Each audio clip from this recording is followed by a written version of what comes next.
Every year, hundreds of thousands of pregnant women find themselves having to choose between raising a child in adverse, impoverished situations or waiting until they're financially stable to ensure their child a better life. For many women, having an abortion or terminating a pregnancy is one of the few ways they have to support their families and their livelihoods. The issue of abortion has been hotly debated since 1973, when the Supreme Court's ruling of Roe v. Wade stated that restrictive regulation of abortions is unconstitutional because it infringes on a woman's personal liberty to plan their families. Under Roe v. Wade, abortions are protected until the 12th week of pregnancy, but states are allowed to restrict it after the end of the first trimester.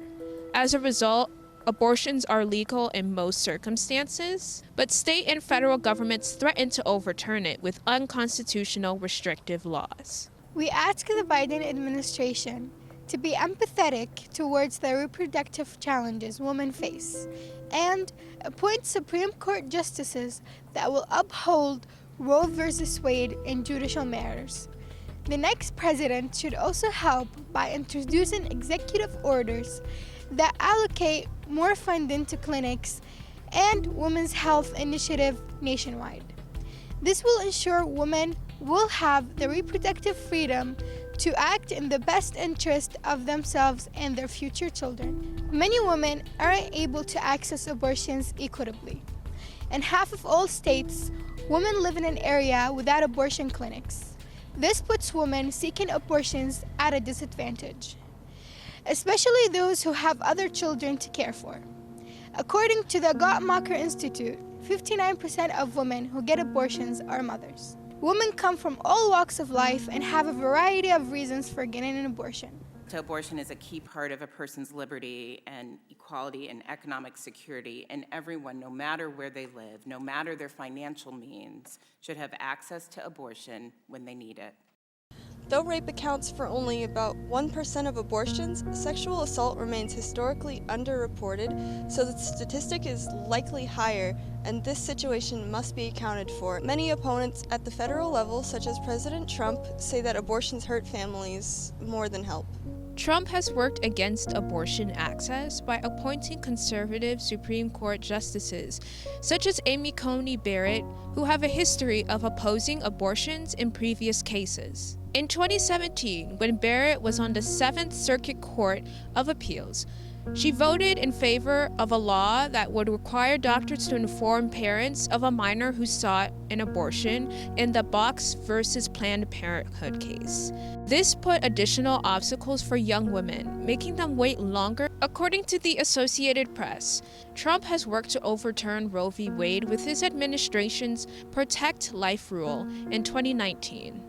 This prevented family planning centers providing abortions from receiving Title X funds, a federal funding program that gives family planning services such as birth control, emergency contraception, and cancer screenings to 4 million women. Activist organizations and interest groups are also fighting against policies that would expand abortion access. As a mom fighting for a future for her kids in which rights are not dependent on whether a person is wanted, but upon their humanity, I am here as a woman who believes that female empowerment, equality, and freedom are not defined by her ability to terminate the life of her child. I'm here as an American afraid for the fate of a country that no longer considers the right to life a prerequisite to liberty or the pursuit of happiness. I'm here as a human being, horrified by the violence, the oppression, and the marginalization of a defenseless people group based solely on where they reside. However, according to a survey from the Kaiser Family Foundation, 69% of Americans believe abortions should remain legal with some regulations. Basically, the public is divided. You've got a small, sort of hardcore who believes that abortion should be illegal under all circumstances. You've got a slightly larger but still small core that believes abortion should be legal under any circumstances. And you've got the vast majority in between, believing that there are some limits. I believe that abortion should be legalized. I think abortion should be legal. I think abortion should be legal. Instead of placing more restrictions on abortions, legislation should be in place to make sure they are protected under the law.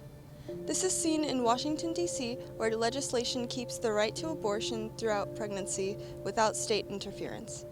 There's also public funds available to help women seeking abortions due to rape, life endangerment, or incest.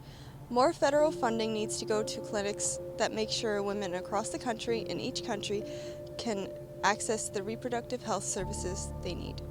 Incoming President Biden needs to enact government policies to help women advocate for themselves and their families by eliminating abortion restrictions at the federal level and keeping the Roe v. Wade ruling. This way, the next administration will be working towards a future where every woman can pursue motherhood on her own terms.